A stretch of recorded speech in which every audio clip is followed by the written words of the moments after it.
C'est un plaisir de vous servir, chers téléspectateurs. Bon début de week-end à vous tous qui nous suivez à cet instant sur les antennes de la 10e rue Télévision. Un grand merci à Charlie Kitenge, Enoch Louyeye, Dieu Masunda, les héros qui réalisent cette émission ce jour, le dernier jour de ce deuxième mois de 2025. Bienvenue. Cette émission démarre toujours par la lecture des journaux parus ce matin sur Kinshasa. Démarrons la lecture avec Forum des As qui titre « La RDC lance son 4e forum national sur la vaccination contre la poliomyélite ». Très bien. Guerre dans l'Est de la RDC. 82% des Congolais soutiennent le chef de l'État. Très bien. Voici les personnalités qui accompagnent le président Tshisekedi dans le front, chacun dans son domaine régalien. On va devoir citer leurs noms, c'est très important car à l'heure actuelle, on doit savoir qui soutient le chef de l'État et qui est vrai pour Tshisekedi. L'État voyou frappe encore 10 sons accoulés à Bukavu, inacceptable et continu. 11 morts et 65 blessés après 2 explosions à l'issue d'un meeting du M23. En réaction aux affirmations des Bemba sur le Moboni, précision détail. Le PPRD accuse les pouvoirs de manipuler la vérité. La chef du gouvernement, Judith Suminwa, et Jean-Pierre Lacroix ont échangé sur l'opérationnalisation de la résolution 2773 de l'ONU. Le gouvernement de l'Union nationale Mouzito accepte, Fayoulou entretient le flou, Sessanga et Kabound refusent. On va prendre les deux confrères. Il s'agit d'Impact News qui titre sur la guerre dans l'Est.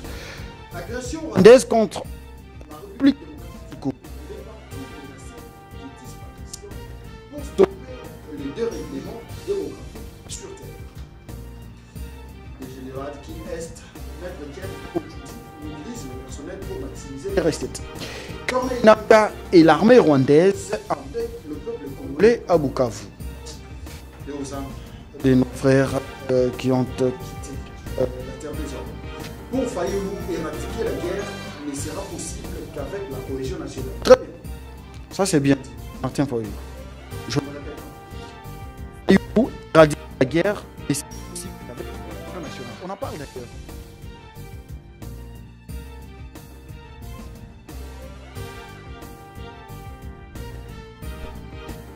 À terminer,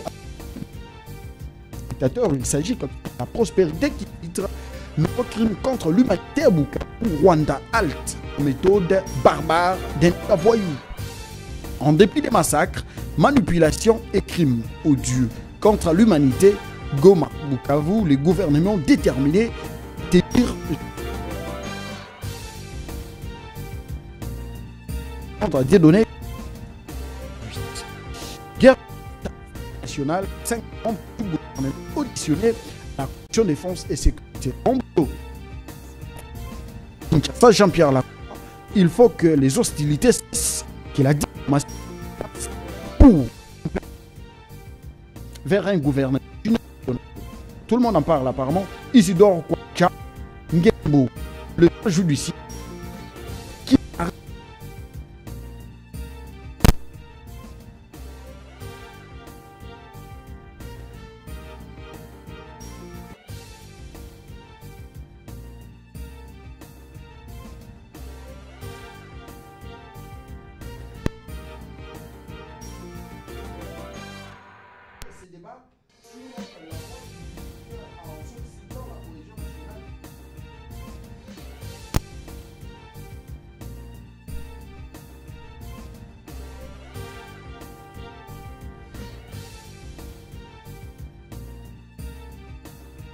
Pour pouvoir booster ou soit apporter les développements, la bonne gouvernance aussi à la République démocratique du Congo. Martin Fayoulou m'a dit président des SID, son parti politique, on les salue. Secrétaire de Voskito Congo, vous salue également.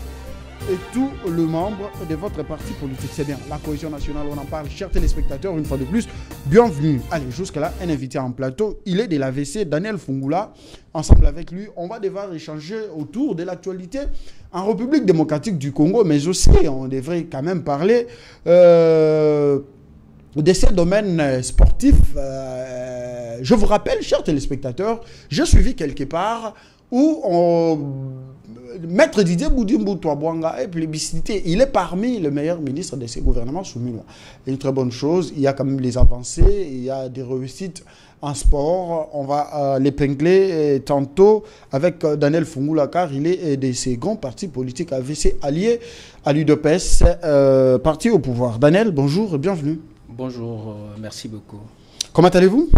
Très bien, très bien. Je le rappelle, vous êtes secrétaire national adjoint en charge des formations idéologiques du parti Autre Vision du Congo, AVC en sigle. Exactement. En ce moment, en fait, c'est très à l'aise pour moi de parler Congo. Nous sommes en train de vivre une réalité où notre pays est agressé. Parler du Congo, c'est plus mieux. C'est plus mieux.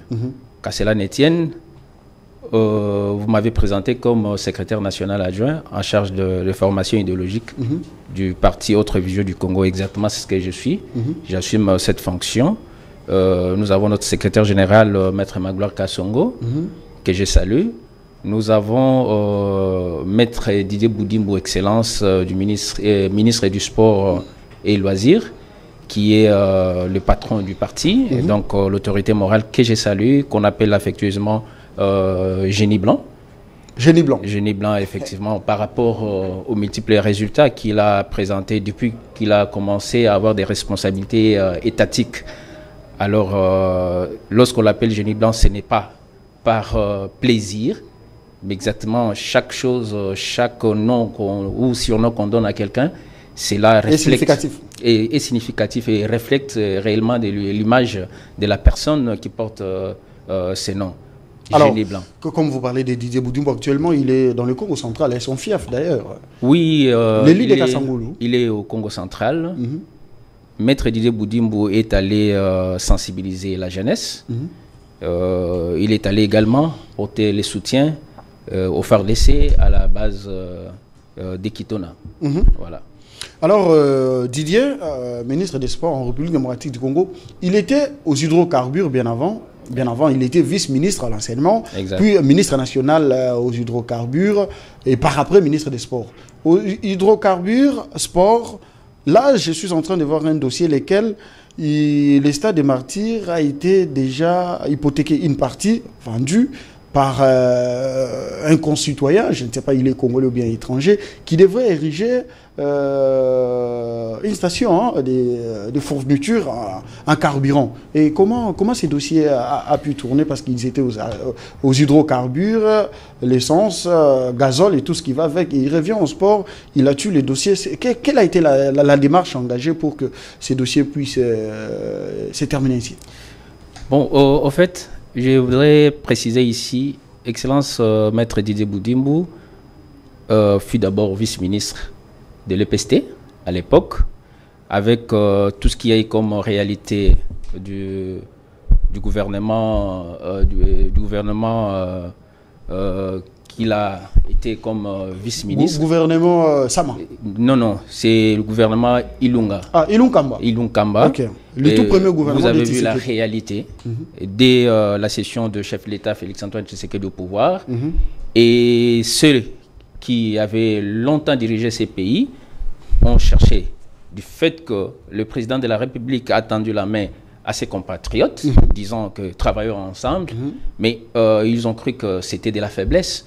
Et ils ont mené, ce que je peux dire, la vie dure au pouvoir du Félix-Antoine Tshisekedi, président de la République, dont l'excellence Didier Boudimbo a participé comme vice-ministre de l'EPST.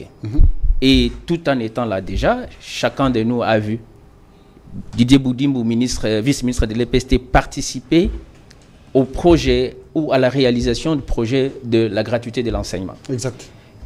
Pilier de ces projets qui représentait le chef de l'État dans ce secteur, parce qu'il fallait réussir.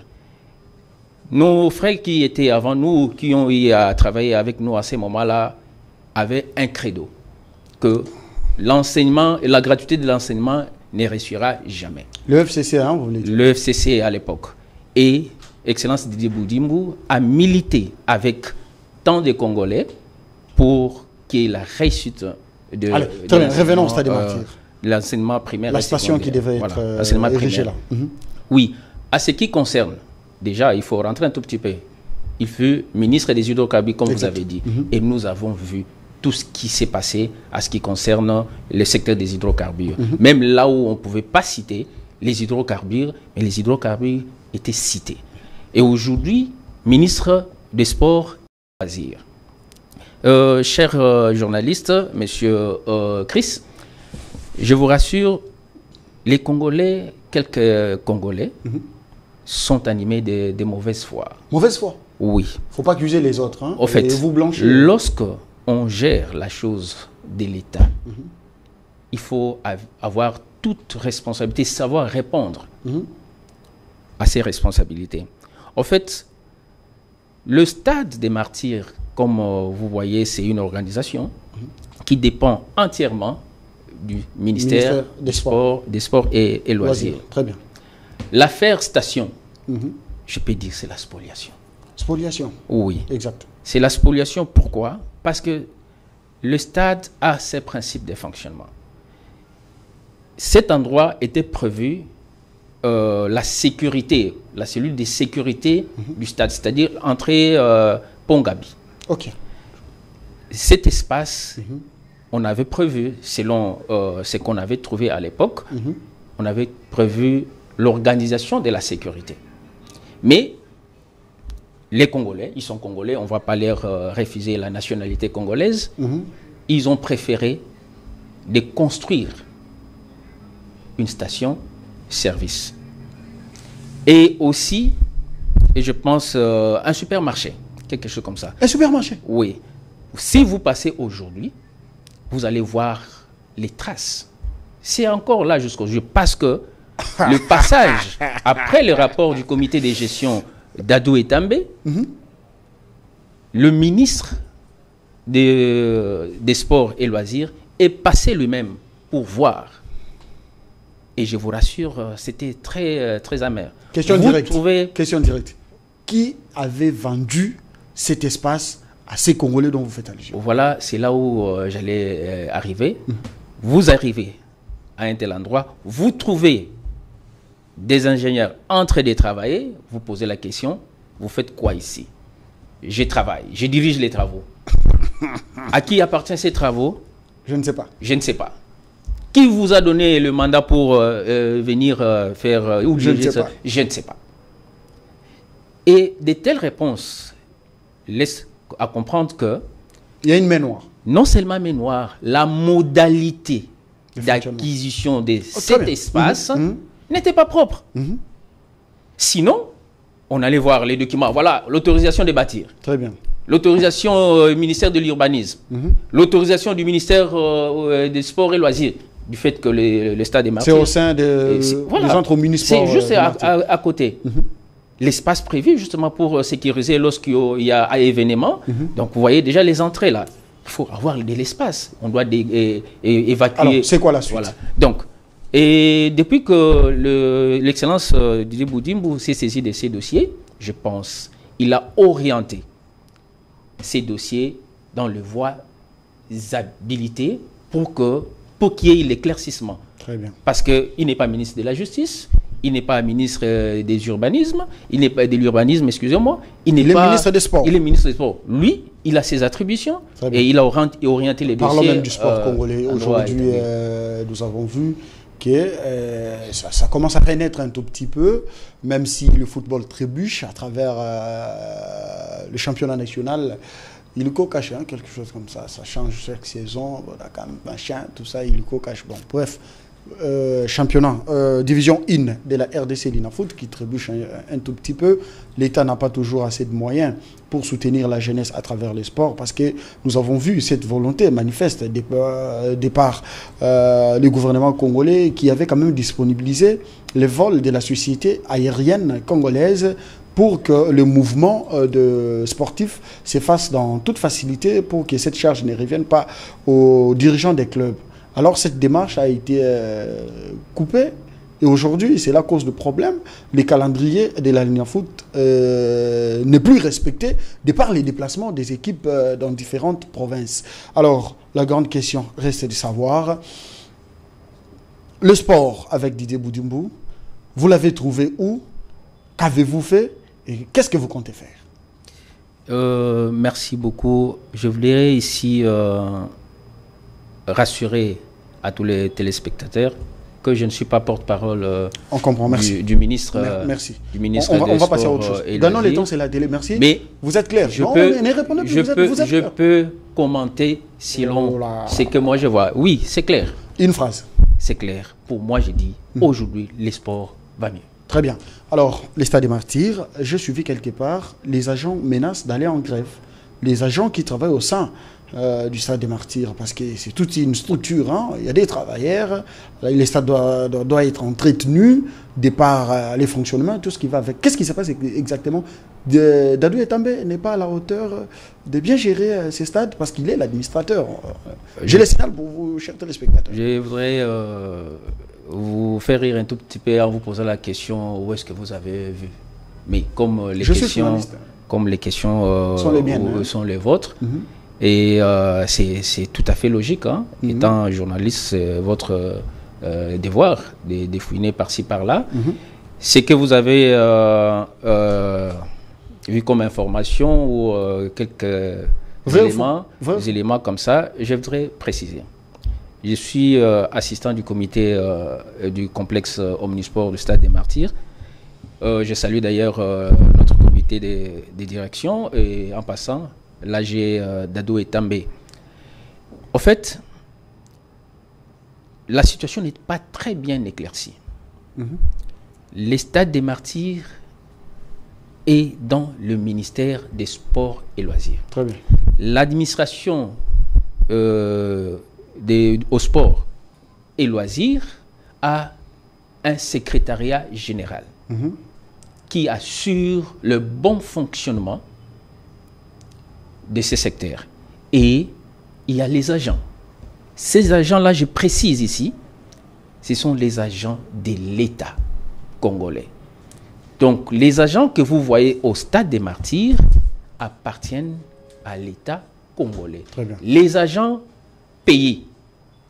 Il y a une catégorie des agents payés au Minisport par l'État congolais et il y a une catégorie, comme c'est une évolution dynamique, il y a des nouvelles unités possibles.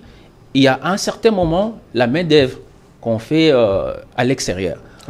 Ce que les agents réclament, ce n'est pas leur salaire.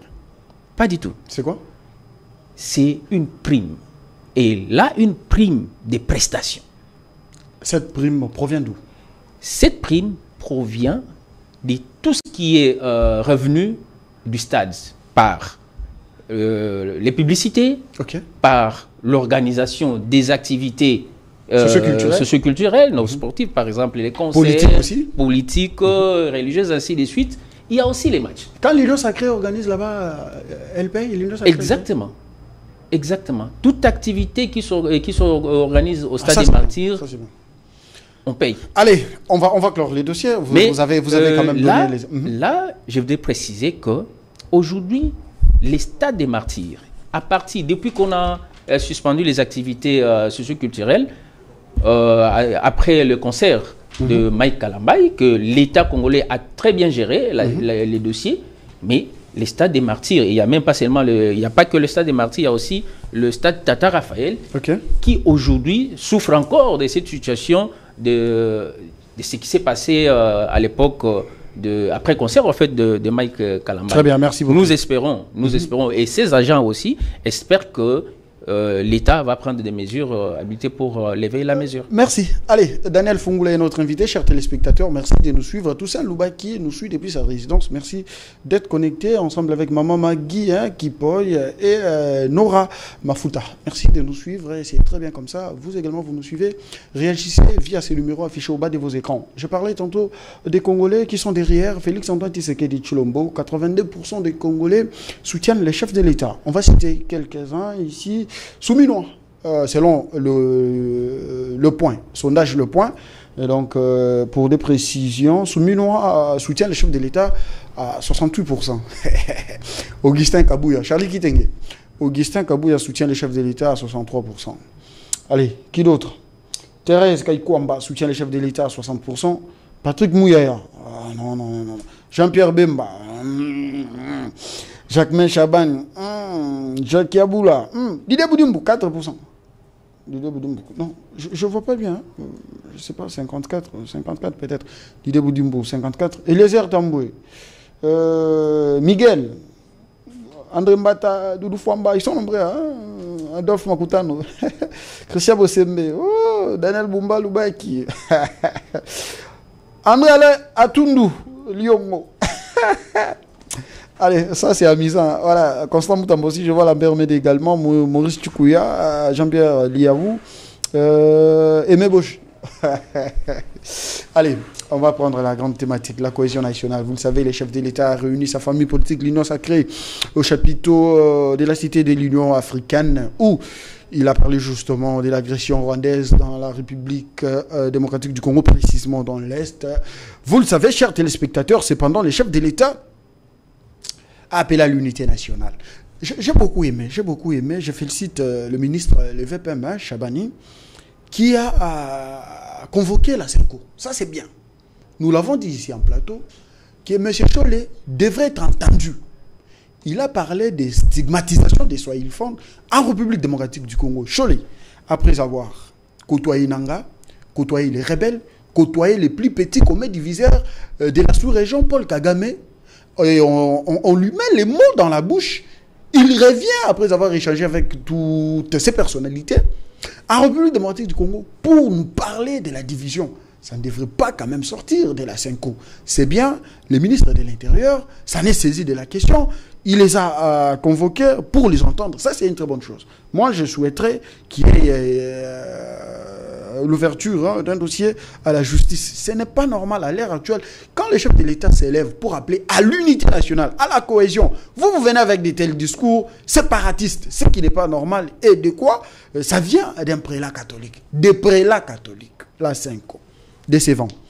Vous avez la parole, cher Daniel. Les chefs de l'État, n'est pas d'abord satisfait du présidium de l'Union sacrée. Nous voyons Augustin Kabouya, nous voyons Jean-Pierre Bemba, Samalou Kondé, Mbosso, nous voyons Mbata, il y a qui encore... c'est tout, hein? Peut-être que j'ai oublié d'autres. Ils sont au moins assis comme ça. Le chef est déçu de leur travail. Il a fait appel à d'autres personnalités politiques, membres de l'Union sacrée, qui veulent diriger ces présidiums, de se présenter. Et le chef saura comment opérer ses choix à travers ceux qui vont se manifester. Est-ce aujourd'hui, nous pouvons dire que la classe politique actuelle accompagne les chefs de l'État dans sa démarche, dans sa diplomatie, de pouvoir gagner la guerre dans la partie est de la République démocratique du Congo? Merci. C'est de la responsabilité du chef de l'État de faire ces grands travaux. Lorsqu'on met un projet en place, il y a ce qu'on appelle l'évaluation. Très bien. Et l'évaluation s'est faite en mi-parcours. Et il a totalement raison. Le chef de l'État. Du fait que c'est lui, le garant de la nation. Il faut commencer par du fait qu'il est garant de la nation. Exact. Pendant cette période de guerre, il est le commandant suprême des forces armées et de la police nationale. Très bien. Les forces politiques, c'est tout à fait normal parce qu'il a mis une structure en place dont il est l'autorité, qui coordonne malgré qu'il y a d'autres, les présidiums, quoi que ce soit, mais tout cela répond au pouvoir de Félix-Antoine Tshisekedi, président de la République. Exact. Et pourquoi on doit l'empêcher à analyser ainsi ou à dire ce qu'il a constaté? C'est logique. Et dans cet exercice d'analyser ou de suivre le projet qu'il a mis en place, il a constaté qu'il y a des failles. Et ces failles-là, il épingle ça à travers ceux à qui il a confié des responsabilités. Comment? Il y a une situation que le monde entier est en train de décrier par-ci, par-là. Comment l'Union européenne peut dire voilà ce qui se passe? Les États-Unis. Mais écoutez, un responsable d'un parti politique en interne, un Congolais en interne qui va se taire. Ça n'a pas de sens. Ça n'a pas de sens. Qui sais-tu? Samalou Kondé? Il a bien dit. Augustin Kabouya? Il a bien dit. André Mbata? Christophe Mbosso, d'ailleurs, qui a tenu un meeting chez lui à Le chef Kalouka. a dit. Ils sont nombreux. Je ne saurais pas citer tout le monde. Okay. Il a donné quelques exemples. Guy Luando? Il a donné quelques exemples. Jean-Pierre Bemba? Parmi ceux-là, ils sont nombreux. Didier n'a pas été cité. Hein. Ils sont nombreux. Mais attends, je t'ai dit, ce n'est pas parce qu'il est l'autorité de mon parti. Mais comme les Quinois le disent, s'il y a un ministre ou un cadre de l'Union sacrée, ou Azwa Libanga, comme on le dit à Lingala, chef. Mais plus grave que ça, il n'y a pas. Génie blanc. Alors, à ce jour, le chef de l'État, au-delà de constater que le présidium de l'Union sacrée ne lui prête pas main forte. Il a fait appel, je le disais tantôt. Les chefs appellent à l'unité, à la cohésion nationale. Nous sommes en train de traverser une période de crise, d'où il va falloir mettre en place un gouvernement de crise également aussi, qu'on se le dise. La communication doit être orientée en rapport avec ce que nous vivons. D'ailleurs, ce que la 10e rue fait depuis Bellurette. Nous sollicitons auprès de vous qui nous suivez, chères autorités, de voir aussi ce qui est en train d'être fait par la 10e rue télévision. Nous invitons les invités comme ça, ils arrivent, nous échangeons pour fortifier ceux-là qui en ont déjà marre, qu'on se le dise. Hein?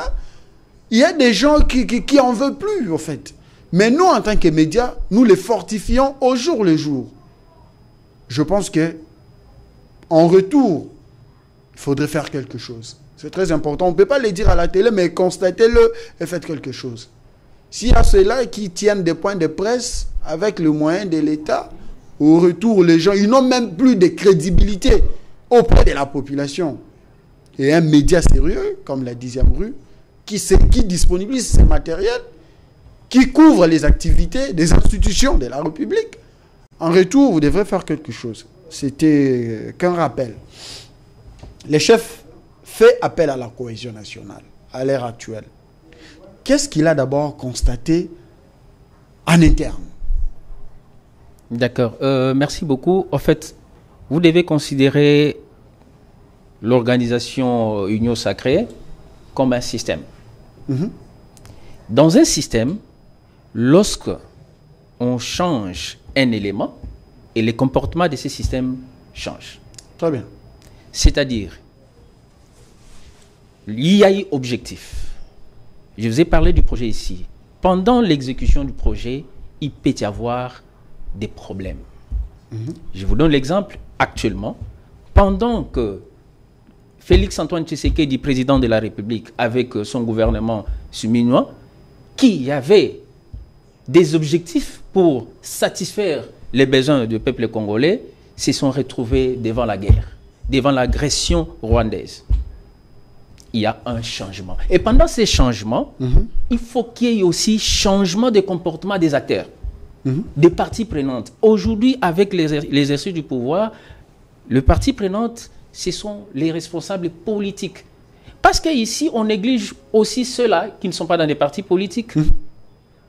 La population lambda. Mais la société civile, hein, nous allons arriver parce que vous avez évoqué l'aspect Senko ici. C'est la société civile, n'est-ce pas? Mais là, il faut bien faire attention. On va arriver là. Alors, les Congolais lambda, qui est professeur des universités, qui est médecin, qui est sociologue, qui est journaliste, pourquoi pas, qui est mécanicien, qui est plombier, ne peut pas participer à l'action de l'État ou au développement du pays? Vraiment. Il doit seulement être député national ou ministre? L'agriculteur aussi. Hein? Pas du tout, mon frère. Pas du tout. Il faut que l'âme des Congolais puisse se mettre en place. Et on voit ça à travers de tels événements. Il y a, je pense, c'est en France, où une opposante qui a dit on peut avoir des différends entre nous en politique, mais lorsque tu touches, tu gifles le chef de l'État, là, ça ne marche pas. Le chef de l'État, c'est une institution. La toute première. Une institution. Je vais vous démontrer comment. Ici, chez nous, on n'est plus dans l'aspect de la guerre ou prendre le pouvoir à travers les armes. Non. Nous sommes passés à ce qu'on appelle la démocratie. Qu'est-ce qu'on dit de la démocratie? Pouvoir au peuple. Pour le peuple. Par le peuple. Par le peuple. C'est-à-dire que cette institution incarne la volonté du peuple congolais. Par le peuple, tout ce qu'il doit faire, c'est répondre aux desiderata, aux besoins du peuple congolais. Et les réalisations doivent répondre à cette réalité. Et c'est ce peuple congolais qui a aussi le pouvoir demain de dire, bon, écoutez, ça ne va pas avec toi, on préfère un autre Congolais. Mais il y a des mécanismes. Mais pendant ces temps, pendant l'évolution de ces projets, dans ces systèmes-là, les gens ne disent rien pour s'opposer à tout ce que nous sommes en train de vivre. J'ai vu, lors de votre annonce, vous avez parlé de Bukavu. 11 morts. Une fois de plus. 11 morts, 65 Et vous imaginez, soi-disant, un Congolais qui va poser la question à un autre Congolais disant « Jusque quand vous allez attendre encore de morts pour qu'on puisse parler ?» Vraiment. Est-ce que pour parler, il faut qu'il y ait des morts? Très bien. Voilà pourquoi je salue cette bonne volonté du chef de l'État de bien vouloir demander à ce que qui est l'unité, la cohésion nationale. On ne peut pas résoudre des grands problèmes de la nation, et surtout lorsque on a en face de nous un prédateur, quelqu'un qui veut à tout prix prendre nos terres et rester nous infiltrer à côté. Ce que les chefs ne veulent pas, hein? Surtout l'infiltration. Mon frère, cher journaliste, la question de l'infiltration, les gens doivent bien voir les choses. Même dans nos médias, vous qui êtes professionnels des médias, il faut nous mettre des bonnes choses. Si vous allez plus loin qu'il y a quelques jours passés, c'est dans le média toujours qu'on utilise cette politique de déstabiliser les Congos. Imaginez-vous quelqu'un qui vient de vous dire « Moi, j'ai pris les armes. J'ai commencé à un tel endroit. J'avais prévu que tel puisse être au pouvoir. » Et on fait passer ça calmement dans le média. Je sais que ce n'est pas chez vous. On ne le fera jamais. Nous, c'est la démocratie. Les temples de la démocratie, écoutez, la 10e loi. Et ces gens-là sont calmes. Cette infiltration ne commence pas aujourd'hui, mon frère. Alors, en outre, le chef de l'État tend sa main à l'opposition congolaise. C'est pour une deuxième fois. Au premier mandat, il a fait en convoquant les consultations nationales. Katumbi a pris part, Mosengo a pris part, Mukwege a pris part, sauf Fayulu. À ce jour, le chef revient à son deuxième mandat. Il tend également sa main à l'opposition. Il tient à cette opposition. Il veut à ce qu'ils apportent leurs réflexions, leurs réformes, leurs initiatives pour qu'ensemble, qu'ils puissent regarder dans la même direction et jeter hors état de nuire l'ennemi qui sème terreur, hostilité dans la partie est de la République démocratique du Congo. Voyez-vous cette opposition répondre? J'ai lu un confrère ici, Mouzito d'ailleurs, je l'ai suivi dans les réseaux sociaux, qui est déjà partie prenante. Mais il y a le président Kabound qui joue cela, s'abstient. Peut-être qu'il va soumettre ses propositions avant de prendre part. Sesanga également s'abstient. Fayulu. à 90%, il est déjà partant. Jusque-là, il y a Sessanga, Kabound et les PPRD qui s'abstiennent. Voyez-vous cette opposition répondre à l'appel du chef? Merci beaucoup. Ici, ce que moi je salue, c'est l'esprit de l'appel du chef de l'État. Vous savez, on voit la sincérité d'une personne de ses premiers mots. Lorsqu'il prend la gestion de ces pays, il dit: je tends ma main. Je tends ma main. Je suis disponible de travailler avec tous les Congolais. C'est-à-dire, l'opposition, lorsqu'on fait allusion à l'opposition n'est pas ennemie de sa nation. Non. En fait, l'opposant, c'est... Ou les opposants, c'est un groupe de Congolais ou des individus... Qui voient les choses autrement. Qui voient les choses autrement. Par rapport au gouvernement. Par rapport à ceux qui gouvernent. À ceux qui gouvernent. Par exemple, et d'ailleurs, ils sont même là. Ils gouvernent ensemble. Prenons les cas... Non, ne dites pas ça. Je vous précise. Allez-y. Tu as peut-être déjà entendu dans ces pays où les peuples congolais, on a déjà parlé d'une loi.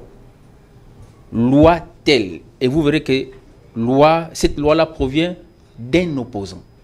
C'est-à-dire, lorsque un opposant à l'hémicycle, à l'Assemblée nationale, propose une loi qui passe, cette loi est exécutée au niveau du gouvernement. Et cet opposant participe activement. Vous avez raison, mais à l'Assemblée nationale, si j'ai bonne mémoire, Dieu donné, l'opposition est représentée à 29%. 29%. Insuffisant. Ça, ce n'est pas... vous ne pouvez pas interdire à ces tranches des élus de faire leur travail parlementaire. De ne pas réfléchir à la République. Pas du tout. Même qu'il soit seul, si on a un député seulement qui est de l'opposition et qu'il travaille pour sa nation, où est le problème? Il est opposant. Il ne sera pas contré?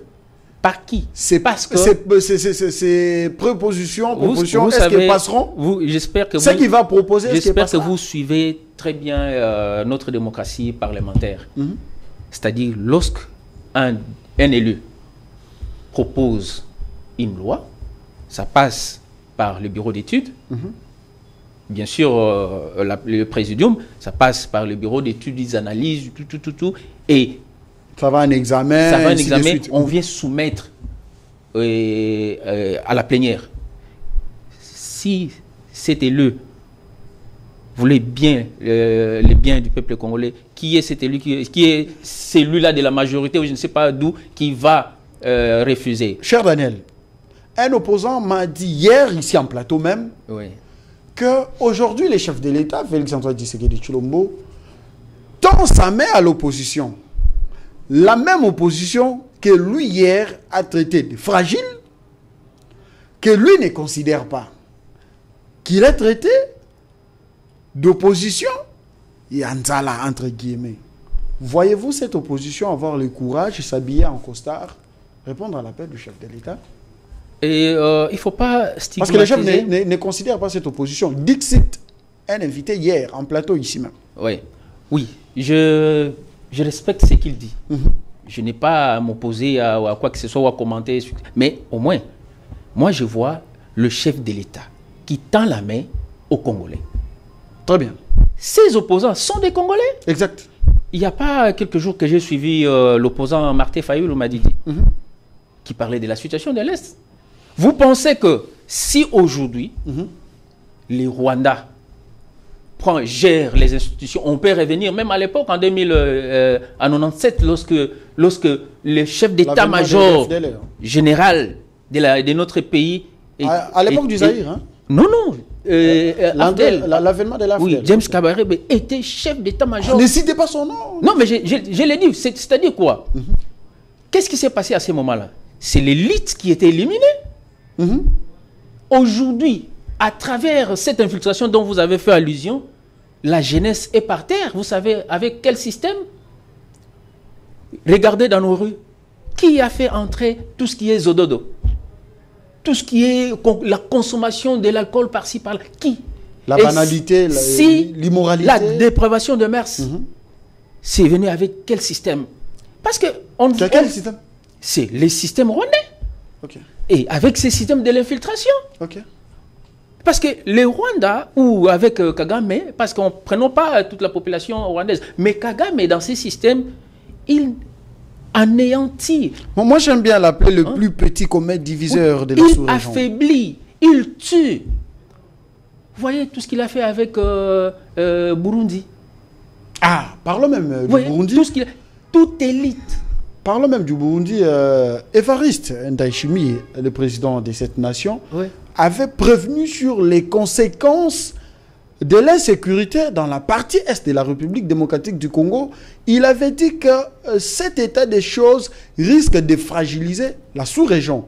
Et à ce jour, les conséquences de cette insécurité, c'est que au Burundi, les choses ne tournent plus, le commerce ne tourne plus comme avant parce que les Congolais ont du mal de traverser de l'autre côté. C'est le même peuple, qu'on se le dise, entre les frontières, c'est le même peuple, ils partagent presque la même culture, le même produit en denrées alimentaires. Et aujourd'hui, ils ont du mal à faire des va-et-vient. Vous voyez les conséquences de cette guerre, d'où nous appelons à tous les pays frontaliers de nous allier à la RDC parce que Kagame ne veut pas la voie diplomatique de s'allier à la République démocratique du Congo pour qu'on fasse une force commune, de sorte que Kagame soit mis de côté avec tout son système. Mon cher ami, même les bons Rwandais les savent aujourd'hui, ou ceux qui sont très sérieux au Rwanda savent que Kagame c'est un voyou. C'est un voyou, un criminel sanguinaire. Un voyou. Vous savez aujourd'hui, pour que les conséquences au fait des systèmes aviation du Rwanda, ça a augmenté les prix. Pourquoi? Parce que on ne traverse plus sur l'espace aérien congolais. Donc, tout acte que Kagame commet, ça a des conséquences sur la population rwandaise. Sa propre population. Sa propre population. Ça a des conséquences sur la population africaine. Nous sommes africains. Nous avons un cadre stratégique. Donc le Congo est un pays stratégique pour l'Afrique et pour le monde. Aujourd'hui, c'est logique que nos frères au niveau du Burundi puissent en pâtir. Ça revient même avec ceux qui sont en Afrique du Sud et ainsi de suite. Parce que le Congo est au centre. Vous comprenez? C'est au centre.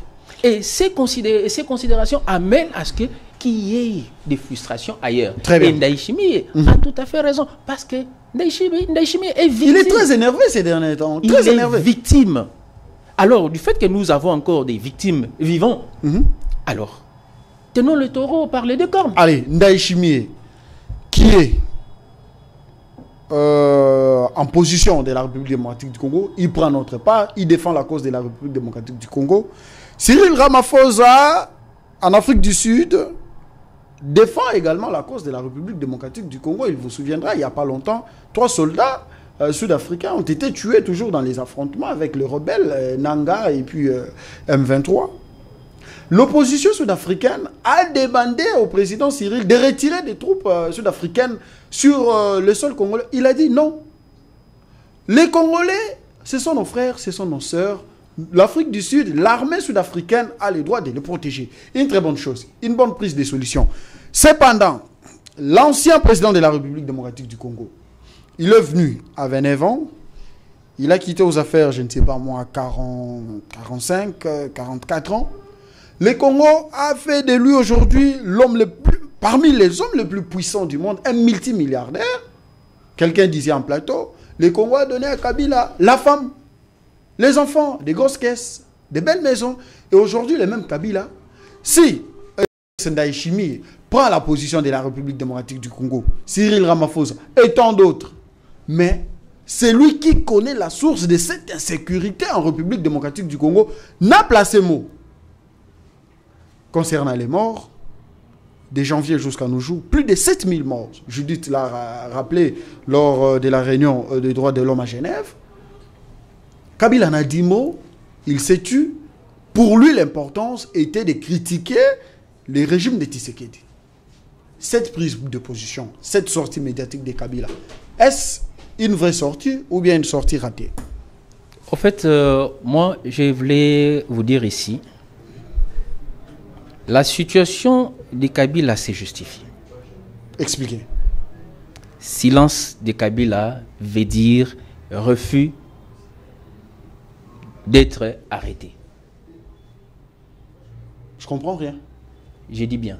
Silence de Kabila veut dire ne m'arrêtez pas. Oh. Oui.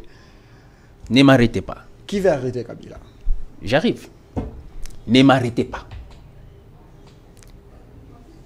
Sortie de Kabila veut dire le sang des Congolais ont crié. Ah bon? Les sangs des Congolais ont crié.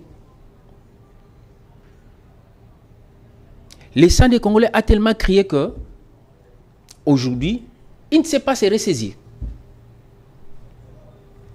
Ils sont allés même au niveau des institutions sécuriser les personnes, je peux dire criminelles. Du fait qu'on a été tel au gouvernement, on ne peut pas faire ceci, on ne peut pas poursuivre.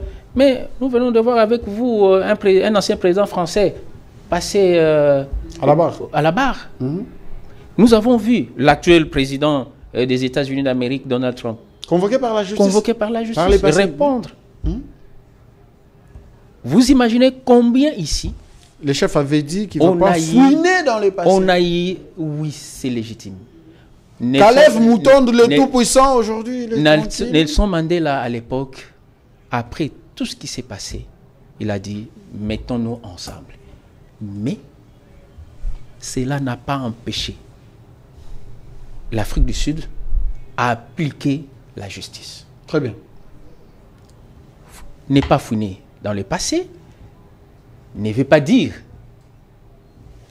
entrons dans les bêtises. Je peux même dire ainsi. Dans la rébellion, vous voulez dire? Ce sont des bêtises.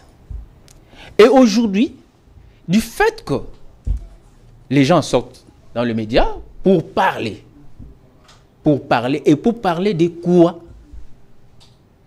Appuyer le rebelle. Condamner, soi-disant, son peuple. Cracher une fois de plus sur le sang des Congolais en encourageant les actes de rébellion. Allez, ça, c'est inacceptable. Et je m'excuse, je pense, même notre justice, il a intervenu à l'époque où on a dit qu'on ne touche pas un ancien président de la République. Aujourd'hui, on sort comme acteur politique.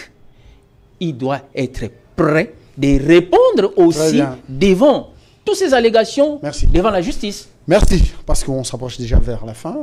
Voilà.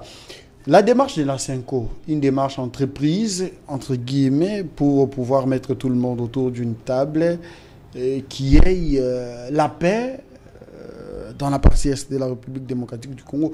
Le chef de l'État l'a rappelé lors de son rencontre avec sa classe politique, sa majorité, qu'il n'avait pas délégué la Senko. Donc, c'est-à-dire, cette initiative provient uniquement de cette structure de l'Église catholique. Alors, la Senko qui a pris une décision de côtoyer les parties prenantes, dont Nanga, les petits, j'allais dire les sanguinaires, Kagame, toutes ces personnalités, aujourd'hui, voyez-vous cette démarche être légale et elle pourra apporter gain de cause par rapport à l'insécurité qui se vit dans la partie est de la République? Mon frère et cher peuple congolais, moi, je voudrais me baser sur ce que le peuple congolais a besoin. La paix. La paix. Rien que la paix.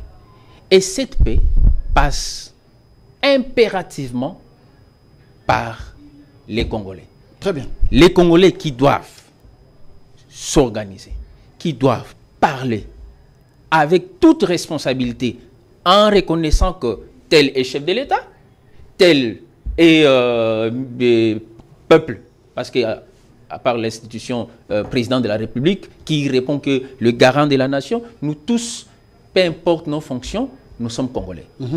Et dans ce climat de respect, un climat de respect, ça nous amènera à une meilleure résolution et des meilleures solutions. La démarche de la Senko, Oui, en fait, la démarche de la SENCO, j'ai dit, c'est leur responsabilité.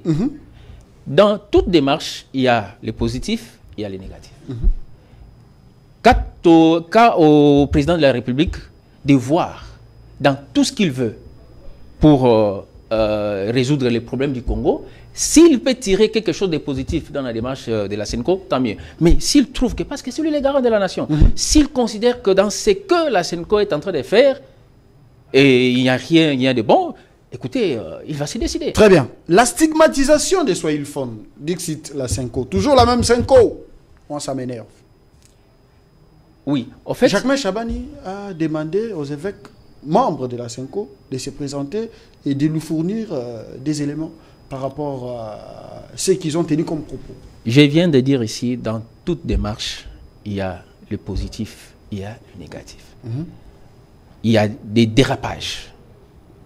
Si nous considérons, personnellement, je considère sur la question de stigmatisation des Swahilophones, ça, c'est un dérapage. Dérapage. Dérapage. On ne peut pas chercher à résoudre un problème en créant d'autres. Non. Ça, c'est vrai. Hein? Ça, c'est bien dit. Non. Rassurez-vous. Ils se lancent dans une démarche de paix et par après, ils viennent encore jeter de l'huile sur le feu. Lorsque votre maison brûle, on ne regarde pas tel frère, j'ai des querelles avec lui, tel frère dort, s'habille très bien. On appelle tout le monde à l'unité. On n'appelle même pas. C'est tout le monde qui sort pour éteindre les feux. Exact. C'est tout le monde qui sort pour éteindre les feux. Alors, si vous vous comportez à un Saint-Pierre-Paupier, là, ce n'est pas bon. Et vous devez réellement expliquer à ces moments-là pourquoi vous prenez de telles positions. Merci. Chers téléspectateurs, le deuxième invité n'a pas répondu. Vous constatez qu'il y a son micro là. Ce sont des choses qui arrivent généralement, surtout dans une émission comme celle-ci, où nous réfléchissons l'État. Il n'a pas pu répondre. On ne sait pas ses raisons. Peut-être qu'on va les contacter après émission. Merci de nous suivre à travers les 26 provinces que compte la République démocratique du Congo. À l'heure actuelle, tous, nous avons le devoir de nous unir derrière la toute première des institutions de la République, qui est Félix-Antoine Tshisekedi Tshilombo. Bravo à nos FARDC, nos vaillants héros, jour et nuit. Ils se battent pour protéger l'intégrité territoriale de la République démocratique du Congo. Ils ont donné de leur vie pour la République. Ils ont laissé leurs femmes, leurs enfants, leurs familles respectives à Kinshasa, à Kisangani, à Mweneditu, à Kalemi. Ils sont partis dans l'Est pour aller combattre, pour aller bouter l'ennemi hors état de nuire. Ces hommes méritent mieux. Ces hommes méritent respect. Ces hommes méritent dignité. Nous, FARDC, la patrie ou la mort, nous sommes avec vous. À travers la 10e rue, nous vous soutenons. À travers ces messages, nous demandons à la population de s'aligner derrière les FARDC. En Lingala, bande konabiso ozolanda biso. Au moni FARDC, aza handicapé, asengi yo mbongo ata asengi yo te kabela ye. Ba amputa ye loboko pour na RDC. Bakata ye lokolo pour na RDC. Liso kufa ye pour na RDC. Ce que omoni azo senga yo pesa ye ata asengi yo te. Mutu moko te akondima yesu andima kufa na ikulusu pour na biso. Mais na kati na biso ba misusu bagumba melaka ete. Me bandeko wana bandima batika basi na bana na mabota na bango. Abota matangu mususu na mbujimai. Mais akeko kufela na est et pas na bango kutute. Alakisi bolingo. Waza na ngo na Grand Congo. Lubumba tikeli biso Congo moko 2 millions 380 tout ça des kilomètres carrés. Kasavubu atikel biso Congo mobimba. Maréchal Mobutu atikel biso Congo mobimba. Etienne Tshisekedi atikel biso Congo mobimba. Justin Boboko atikel biso Congo Mobimba. Moïse Tchombe a tiré biso Congo Mobimba. Moussa Kabila a tiré biso Congo Mobimba. Félix Antoine Tshisekedi Tshilombo azali kobunda po atika pe Congo Mobimba. Tozala nsima ba FRDC. Bino pe bato bozali kokamba bozo sima mbongo ya l'État. Bo focaliser ngo na bandeko wana. Balalaka libanda na bazamba, banyoka, banyama mabe ezali, mais bato na baolala libanda. Ça fait très mal. Les derniers mots, on va clôturer l'émission. Merci beaucoup. J'ai salué ici la mémoire de nos héros qui sont tombés, militaires et civils. Et j'ai salué le courage et la détermination du chef de l'État, de son Excellence Félix Antoine Tshisekedi Tshilombo.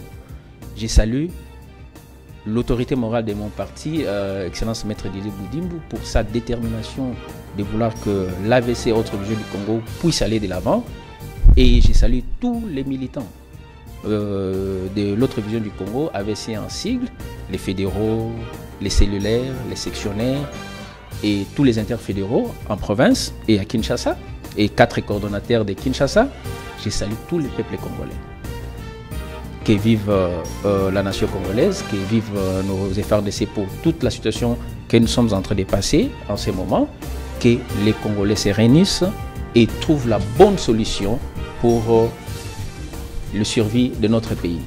Merci de nous avoir suivis. Nous avons passé une très belle semaine avec vous, chers téléspectateurs, depuis le lundi jusqu'à ce jour, vendredi 28 février. Vous nous avez accompagnés dans cette mission de vous former, vous informer, vous divertir. La 10e rue Télévision vous dit merci. On se retrouve le lundi pour un autre numéro, d'autres invités et une autre question d'actualité. Merci. À cela.